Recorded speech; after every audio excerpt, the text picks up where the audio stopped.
classes are y'all taking? Taking 3 right now. I have 4 exams within the next day. But I like to torture myself. Obviously. Fun. I actually didn't do that on purpose. Wow. And you two are taking multiple classes as well? Okay. I heard y'all talking about nitrogen. We're talking about the lab. Oh, okay. Nitrogen fixation. The nitrate. Yeah, okay. That's a weird test because the first thing. Well, it's fairly simple. The first thing that you test for when you add nitrate reagents 1 and 2 is you're testing for nitrite. Some bacteria can take nitrate and turn them into nitrite, and other bacteria can take and move it all the way to ammonia, which evaporates and disappears. So the first thing you test for is nitrite. If nitrite is positive, then you had bacterial interaction that only did that. If it's negative, it could either have not broken it down from nitrate or broken it down all the way into ammonia, which becomes a gas and disappears. So when you add the little bit of zinc powder as a secondary test, you're testing for the presence of nitrate. Does that make sense? So when you run that test, you can tell whether or not the organism can't break it down, can break it down halfway, or can break it down fully. But you got to test for the middle one first and then test for the presence of the nitrate. If it's positive for nitrate after you add the zinc, you get the color change. Then that means the bacteria didn't break it down at all. If it's negative, then it broke it all the way down to ammonia. And that one's kind of weird because it does pop into the middle of the test, and most of them you're testing for one thing. This is testing for 3 different possibilities. All right. Well, since there's just 4 of you in here, this is going to be fun. I'm sorry I didn't post anything, but I just got to looking at all the questions that I wrote, and it was basically the notes that I gave you, the terms that were on the PowerPoint, and I thought I had the test with me. I grabbed the wrong thing. I'll go grab it in a few minutes.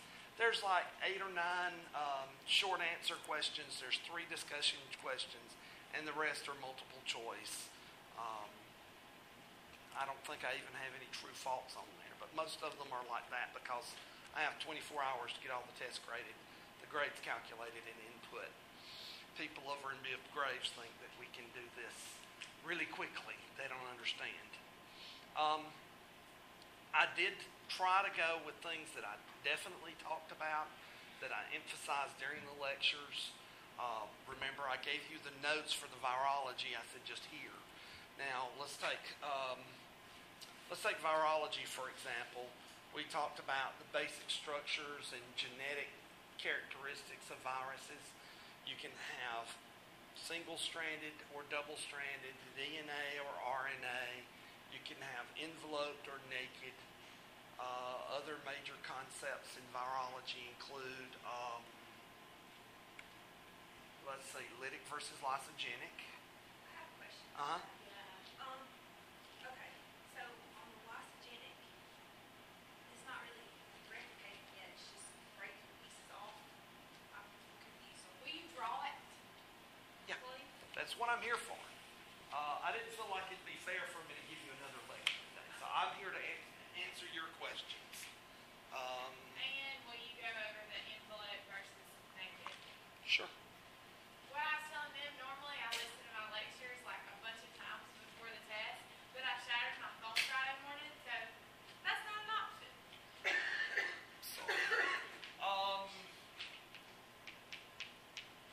Lysogenic. And this can be for bacteriophages or it can be for eukaryotic cells. There's a lot of viruses that are animal viruses that do basically the same thing. And all it is that the virus inserts its genetic material, and the genetic material gets inserted into the host genome. And then as the host cells replicate, they also replicate that viral genome with virus has just gone from having one genome in the world to having two copies of the genome. Oh, so as like the host cells replicate, it basically makes more of the virus too. And the virus is perfectly happy doing that as long as the host cell keeps replicating at a fairly good, reasonable pace, as long as it's not stressed out.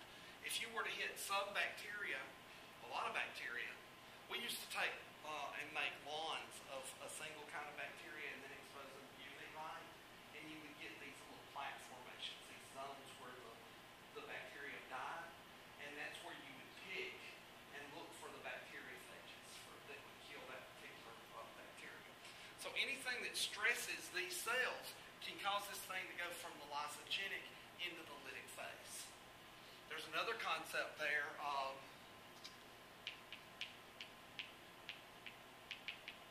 lysogenic conversion. Can you tell me what that is? That converts the non-pathogen to virulent strain. Converts the non-pathogen into a virulent strain. Can you give me an example of one? Is it the cholera? Cholera is one, definitely. There's the L-Tor strain. Is the secretary not up there? Okay. She's not gonna be here today. Well, we'll print one off and I'll set you up as soon as we're through. Okay. Hopefully this won't take too long, but so lysogenic conversion is where the phage itself converts a non-pathogenic strain into a pathogenic strain. What's the benefit to the phage? If it's lysogenic, is there a benefit to the phage in making your host cell become cancerous or more pathogenic? If you're what? If you're phage? If you're lysogenic phage, and by inserting into a certain place in the genome of the host cell, you make the host cell more virulent, more able to cause disease. Cholera, Corynebacterium, diphtheria, there's several examples of this. They grow, they can become pathogenic and infect host cells if the virus is present. So what is the benefit to the virus? Exactly, you're replicating the genome of the virus as the host cells replicate. So the virus has an incentive to evolve to the point where it's causing faster replication of the host cells. So those viruses that infect, I don't think it was intentional. I think it was just, ooh, if I insert here, there's more of me, and that, was selected for. So some of them carry the toxin with them. Some actually cause the toxin to form by where they insert into the host cell. Animal viruses can cause cancers, condylomas, that sort of thing. Let's see, what else was it you were asking? Envelope and naked. Oh, enveloped and naked. All right. I have a question. About what we're talking about, sorry. On the bacteriophage, you said, that if the botulinum carries the bacteriophage, then it's gonna be toxic, right, or something? Right. Well, what about, like, can't that go into spores, too, botulinum? The phage is packaged inside the spore. Yeah. So it can be passed on even after sporulation occurs. It just depends. That's getting into sigma factors, but sometimes when you force the bacterium to go into sporulation, it causes the bacteriophage to release and kill, autolyse the virulent strains. Okay, naked versus enveloped. Naked doesn't have an envelope. It's just the capsid. This is the capsid coat, and each one of the little subunits in there is a capsomere.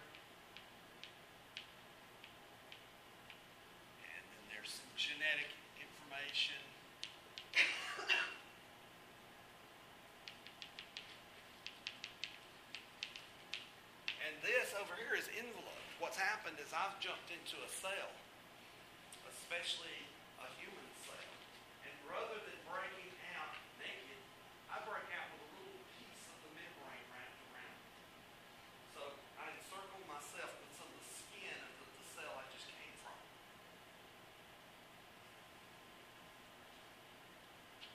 So, What are those things up top? The phospholipids? it's a phospholipid bilayer because that's where it came from. It took the membrane, the cytoplasmic membrane of host. Now, inside these, they will put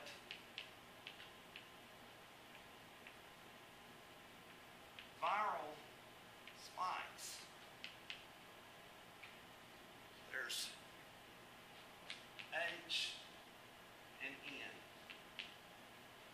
One's a nalidixic acid and one's something else. Basically what these are is, I call them spikes. That's actually the name for them. These are antigens on the surface of those enveloped viruses.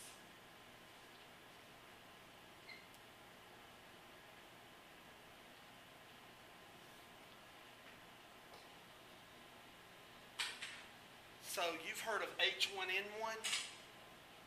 That's H1, that's N1. And this is how this enveloped virus infects the next host cell.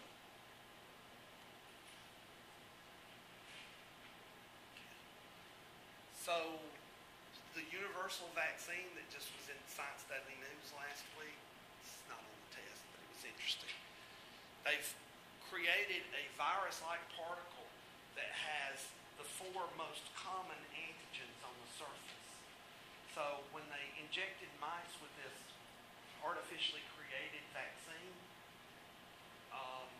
it stimulated an immune response to 9 of the most deadly strains of influenza out there now in those mice. So they think that by using those H1N1 type A viruses, and then there's a couple of others, there's H4 and H6, that they're able to raise more antibody reactions against the most virulent strains. So no more it be you taking a vaccine and wondering if it'll work, because some years it does and some years it doesn't. This would give you a broad spectrum resistance. Now, it doesn't mean that the viruses can't change, and they would, because you're pushing them toward evolution. And these are RNA-based viruses, which means, You're asking about RNA viruses? yeah, That they mutate extremely rapidly. I know it's hot and humid in here, Oh, Miles. is this me? I mean, I'm just not that was just. No, I thought I was having hot flashes when I walked in. So I take some blood pressure medicine and it will cause hot flashes. And I'm like, oh God, I'm too young to go through menopause. All right, so HANA conversion. Remember that the virus has to make contact with a cell in order to infect that cell. And it has to have a receptor, an anti-receptor binding to the receptor on the host cell. So can you tell me what the Canyon hypothesis is?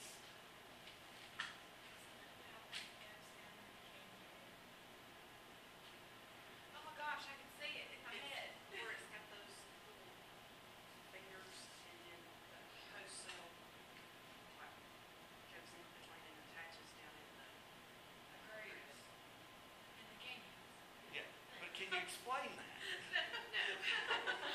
That's what you're going to have to do, huh? Is that something about like in the very base of it, it stays the same, but the outside mutates? If I'm a virus and I'm trying to bind to a receptor on a host cell, the binding site is it's the most important part. I've got to be able to bind to that every single time in order to cause an infection. Well, if an antibody is raised against my anti-receptor,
They raised antibodies in the llamas against the anti-receptor of the virus. And then they injected that into test animals that were co-infected with the virus, and it blocked the virus from being able to infect. So because the size of the antibodies is much smaller in the llamas, those antibodies were able to get in and block the anti-receptor. So, yeah. I like stuff like that. This is So it's the same, antibody or whatever, but it's just smaller? it's about 25% the size. Yeah, it's And so it can get its in structure there is a and little live. different to normal antibodies. It's not a tetramer. I think it's a dimer. Do llamas all their antibodies that they're They have both.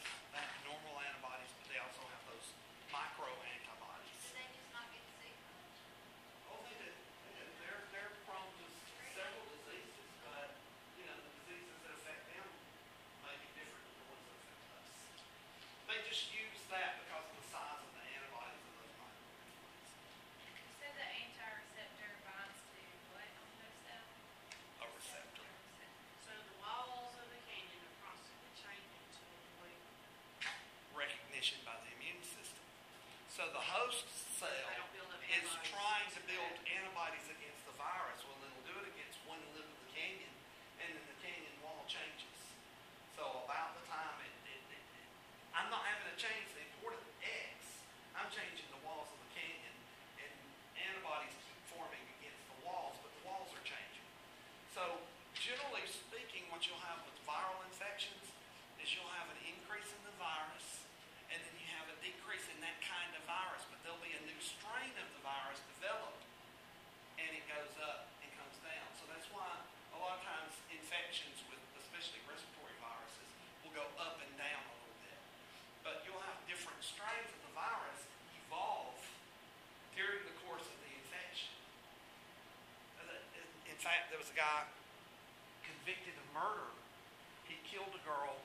She had HIV. He got squirting in the eye with the infected blood when he killed her.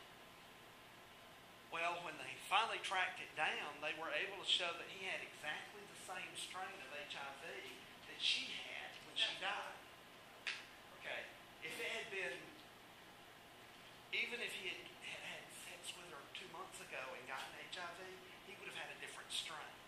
So because of the short time frame and the fact that they were identical, it proved that he was the one that killed her. Isn't that cool? Okay, one more time from like top to bottom, explain the canyon hypothesis so I make sure I don't miscue this. Y'all explain it. Maybe hearing it differently. I think I've used my examples. I'll try. All right, so the virus has a receptor that it needs to get into, an anti-receptor that it needs to get into contact with the host cell receptor. And one way that host cells try to block viruses is by blocking their anti-receptor. So the virus is developed in the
you can lyse this membrane that surrounds these viruses, the enveloped virus inside can't infect. So, if you can lyse the envelope, if you can break that membrane up on the envelope, then you can prevent the virus from being able to infect another cell. So, antibodies are frequently going to be raised against these. And because that FC region is stuck out there, it sticks itself out, it causes complement cascade, which punches holes in this cytoplasmic membrane and lyses the viral envelope. That's a target for a lot of antiviral drugs now. They're trying to come up with ways of causing that lysis to occur. So the virus has to attach. So if I can block the attachment, it has to inject. If I can block it from being able to unwind itself when it's injected into the host, that's another target. If I can keep it from incorporating into the genome of the host, then I can block it there. If I can keep it from replicating once it's inside, that's another place I can attack the virus. If I can keep it from egressing or coming out of the host cell, then I can block it there. All those are, that's how you have to kind of think about developing vaccines or drugs or whatever. You have to try to develop a target. So what are the steps of their life cycle? Is there a place that we can attack? Well, HIV, they try to attack at least 3 of those. So they no longer just attack the binding to the cell, they're attacking 3 different parts of their life cycle. It might be easy for me to learn, and I'm not going out that door because I get killed. I'll go out another door. But it's unlikely that I can mutate enough to avoid going out the door, replicating, and coming back in. Does that make sense? So that's one reason the envelope's kind of important.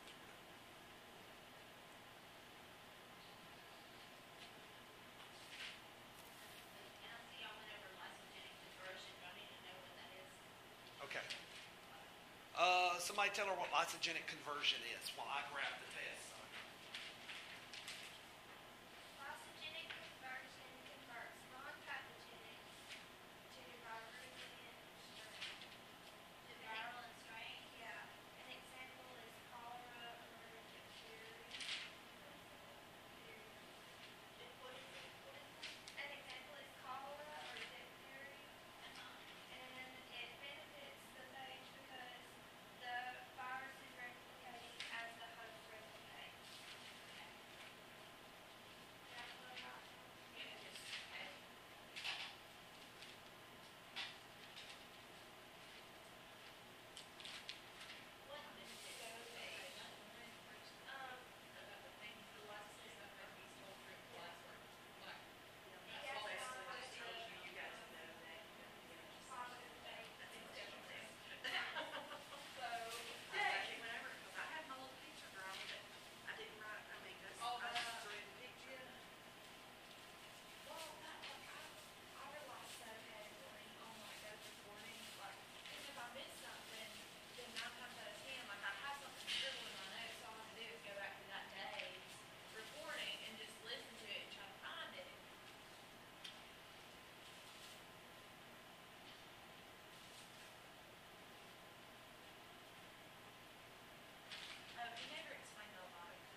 I stuck it in a book, and I didn't see it when I was in here before. So there's like 53 multiple choice questions. Wow, 53. Well, the more questions I give you, the less they're worth. Also true. Yeah. So I know it sounds like a lot, but I'm helping you out by giving you a bunch. There's Yeah, I 1, 2, think 3, 4, honestly. 5, 6, 8 short answer and 3 discussion.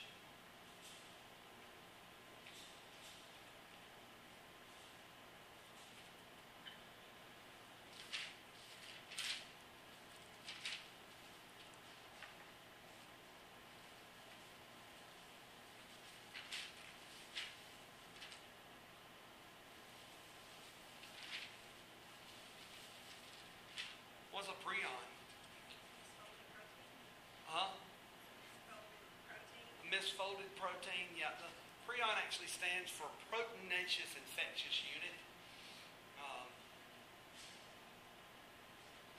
And it's a protein that's pretty common to all mammals, that when it comes into contact with a misfolded protein, it changes the Oh, yeah, conformation. and it changes like all the one, it changes its neighbors, didn't it? Mhm. Yeah. Yep, and then when they change, they can no longer do the job they were designed to do.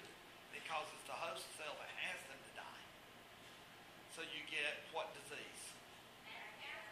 Mad cow, scrapie, there's several. But what condition does it cause if you were looking for it? Spongiform encephalitis. Yeah, absolutely. Very good.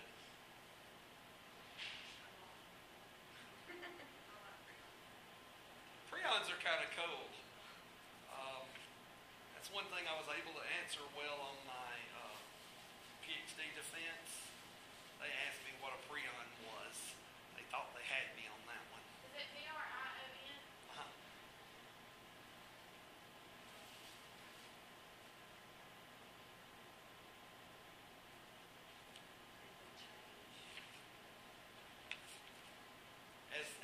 As they change shape, they cause, well, they're no longer able to do the job they were designed for, so they cause the cells that they're in to die.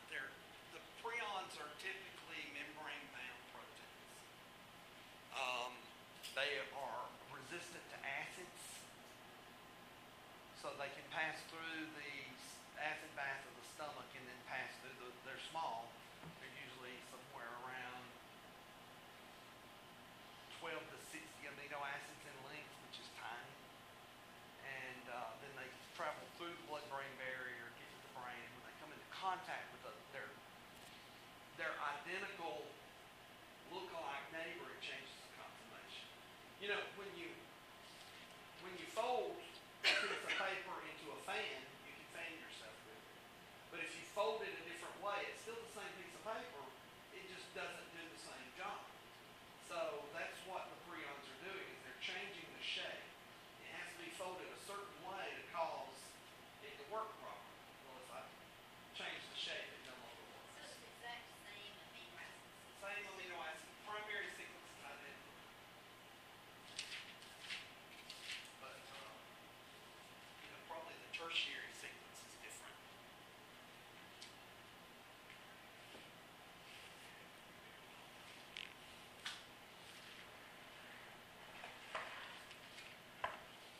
On antibiotics, you said no,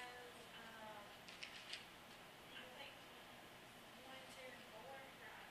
Okay, I remember that memory, but what are just no about like this one and this one?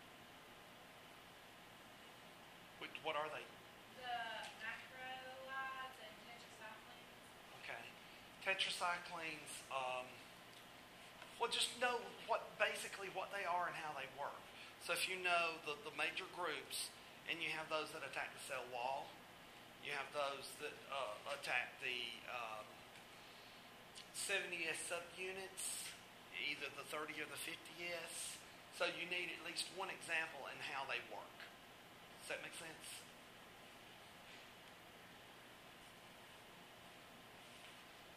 One example of how they work. Of each of the antibiotics that I stressed in class. you tell me the steps to the gram stain?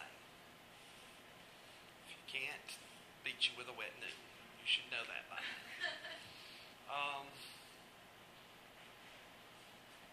You know the basic ring structure of a beta-lactam ring. There's only a couple of structures that I left on the PowerPoints. So, if you can recognize a beta-lactam ring, or just basically tell me that that's a common feature to all of the penicillin-based critters. Now, why did they chemically change the penicillins? The penicillin you get from the penicillium is penicillin G. And then they changed it. Because the virus that mutated to it, so it would affect it all in a person like that? It won't be a virus.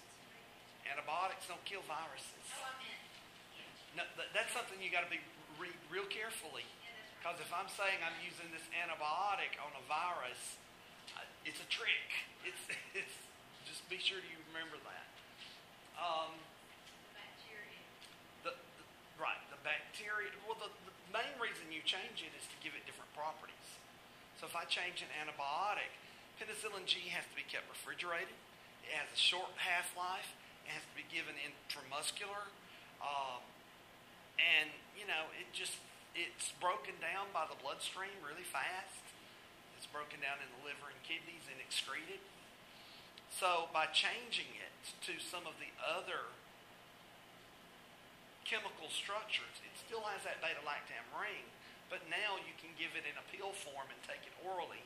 Now it doesn't break down in the bloodstream as fast, so you can maintain higher serum concentrations of it. Is that one the penicillin B? Well, there's all different ones, Okay. yeah. And I wouldn't ask you to know the difference in them. Just know why they changed them. So, the reason they changed it is so that they can keep higher concentrations in the blood so that it doesn't break down as fast, like you said. That's one of the reasons, yeah. They keep higher serum levels in the blood. Well, regular tetracycline breaks down in about 12 hours, but oxytetracycline or chlorotetracycline stay in the bloodstream for 48 hours. If someone misses, they're supposed to take a pill every 24 hours. If they miss by a few hours, it won't make a big difference if it stays in the bloodstream that long. But every 12 hours, the serum levels drop, and it allows resistance to the drugs to form. That's why on your prescription it says 7 hours. Right. And one of the things you have to tell people is to take the full prescription. Dear Lord, please take the full prescription. Don't save it and put it in the medicine cabinet for the next time you get sick.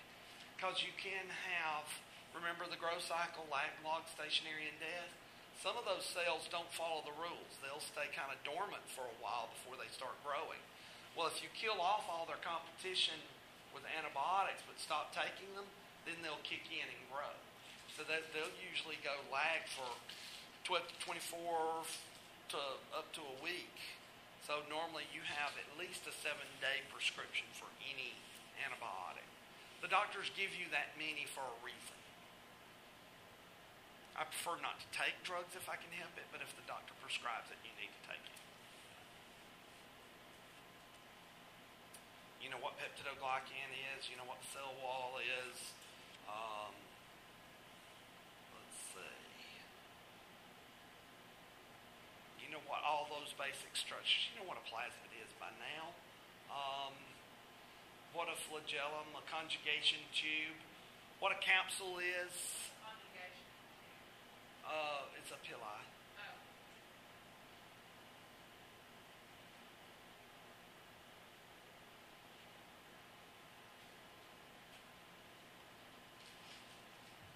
You know what a spore is. How do fungi different from bacteria?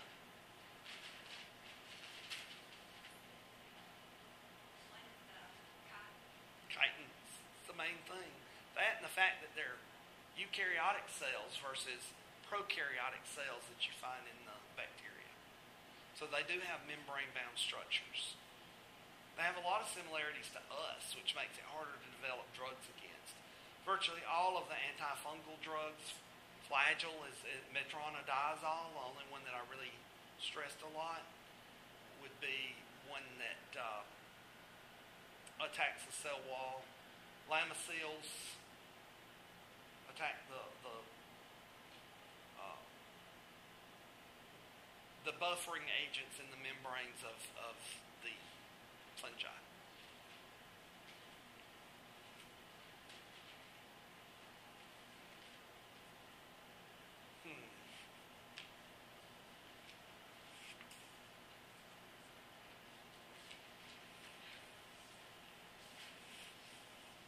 There's a few diseases. We talked about a few of the fungal diseases. You know what a yeast infection is? Candida albicans. That's different than Saccharomyces cerevisiae that you make beer or wine out of. You don't want to mix those up when you're making beer.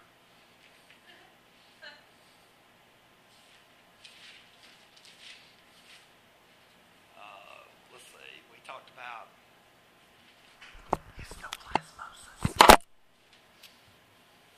me give y'all something for showing up today. So, basically what it is.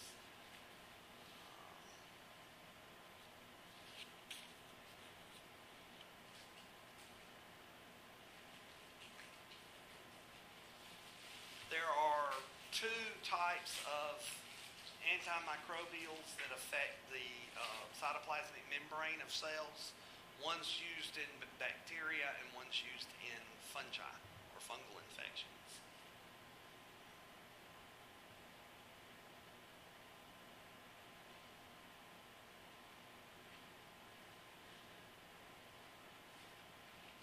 We need to know what they are.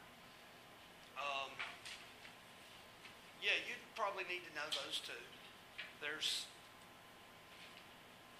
Remember there was a picture of a cell and where you can target the cell wall, you can target the 70S ribosomes, et cetera, So you need to know one example of each that will attack those cell walls. If you know that, you'll be all right. And there's amphotericin B is the one for fungi, and polymyxin B for bacteria. Remember, they insert into the membrane and basically disrupt the membrane.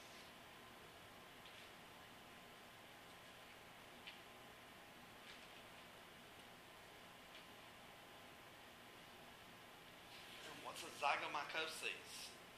What is aspergillus? What is a blastomycosis?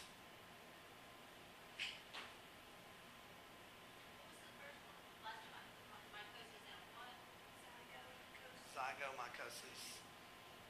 Remember with diabetic patients with sinus blockage, what else do you look for? Bulging eye. That's big. That's one that everybody should remember, because if you have somebody in your family with diabetes, watch for that bulging eye with the complaints of sinus pressure and headaches and that sort of thing.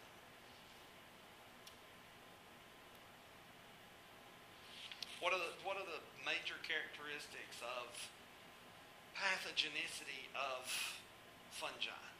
What do fungi have to be able to do in order to infect the human? Remember, there aren't that many that infect humans. There's only about 300 that can, and of those, only about 30 are common.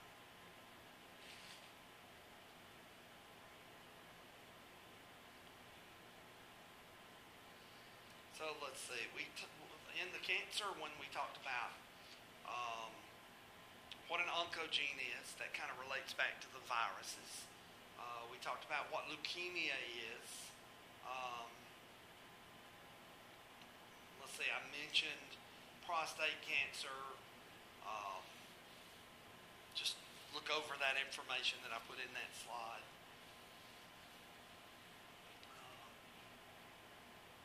You know what metastasis is, what a benign tumor is, what an aggressive tumor is.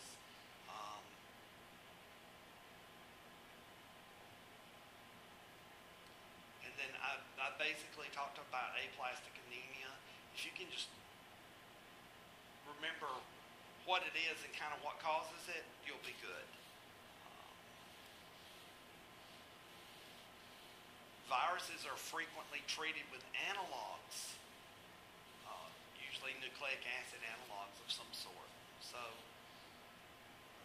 what is an analog? Could you tell me that?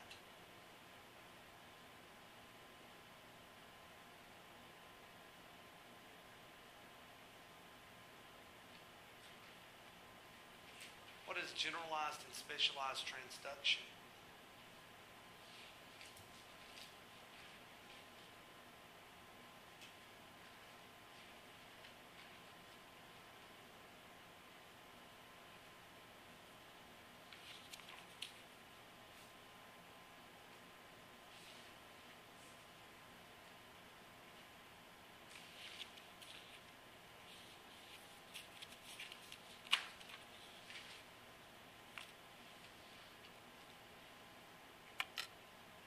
How do bacteria block the effects of antibiotics?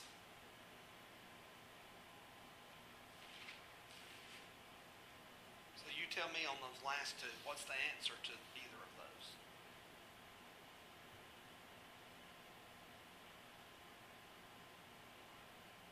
How does the bacteria block? Yeah, that's a good one. They pump it out faster than it comes in. They like put the ribosomes, they can cut, make it little fragments of them, so that the antibiotics attack the fragments and not the actual. So they're making decoys, basically. They upregulate the production. Yeah, I was That gonna was say. plain, just for heat sink and stuff. That's how I. Okay. Think concept. Yeah, because then there's more targets for the heat seeker to go after. In this case, the antibiotic's going to bind to the fragment instead of to the essential 70S ribosome. So they're releasing decoys is how I look at it. What else? Upregulation when the antibiotic is attacking ribosomes and they increase their production of ribosomes. Okay. They just overwhelm the antibiotic. Yep. Overwhelm the antibiotic. Yeah, just have extra targets that are made. Oh, that are not just fragments. Right. Fragments are like decoys that they usually release outside the cell, or where upregulation means they're making more complete copies. What about penicillin A? That's an enzyme that chops up penicillin. So they chop it up before it gets in the cell. The virus makes that. The bacteria makes that. Oh, I'm trying to figure it out. I know it. Your face.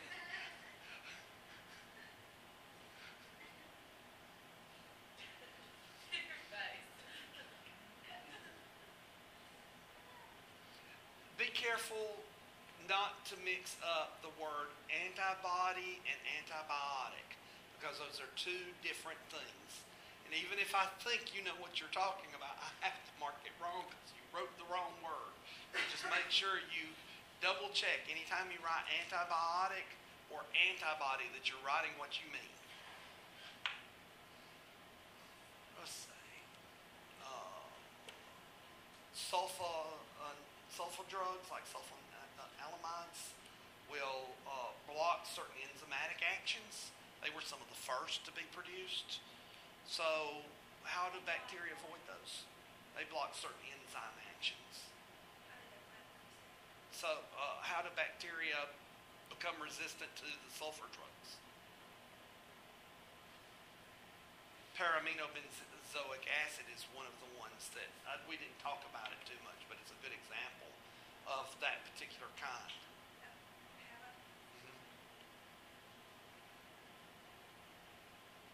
Do the bacteria have sulfur alamides that block enzymatic action? No, the sulfur drugs are produced by us to kill the bacteria. Okay. Okay, so the sulfur drugs will attack the enzymes of the bacteria. So it happens to be an essential enzyme and it kills the bacteria. But how could the bacteria get around that?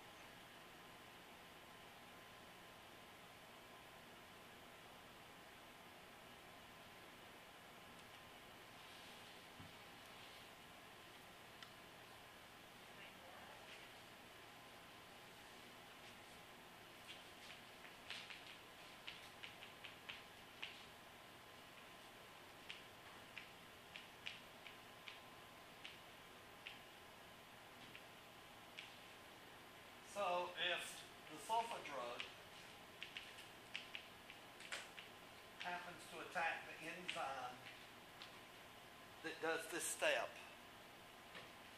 then maybe they can find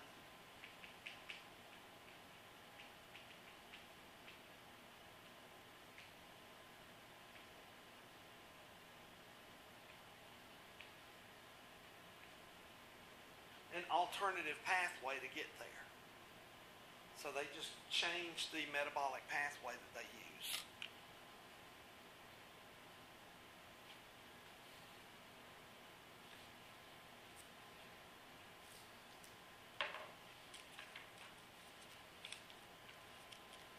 What was the next to last thing that I mentioned?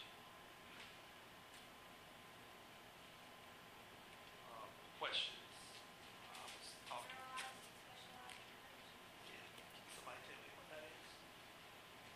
Generalized is just where the DNA just gets put in random places, and specialized is where the viral particle actually attacks, is where the DNA gets put into it. Yeah, generalized is based on the size of the head group. So if a fragment of bacterial DNA is the right size to fit into the assembling head group of a bacteriophage, it gets incorporated, and that can transfer bacterial DNA to another bacterial host cell. There are three main ways bacteria can obtain genes from other bacteria. Can you name those? Conjugation, transduction, and transferalization. Transformation. Transformation, where they just pick up genes from the environment and try them out. Hey, my boots are worn out. The dead guy's laying there. He doesn't need them. I'm going to just see if they work. And you said that was the three ways that what? Bacteria can obtain genes from other bacteria.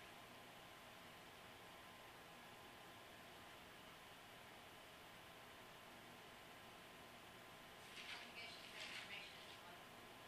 Transduction.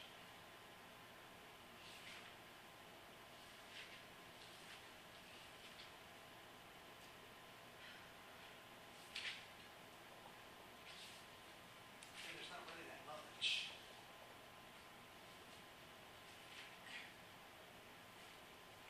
Hey, you're not optimistic about it. I feel like we're out down now.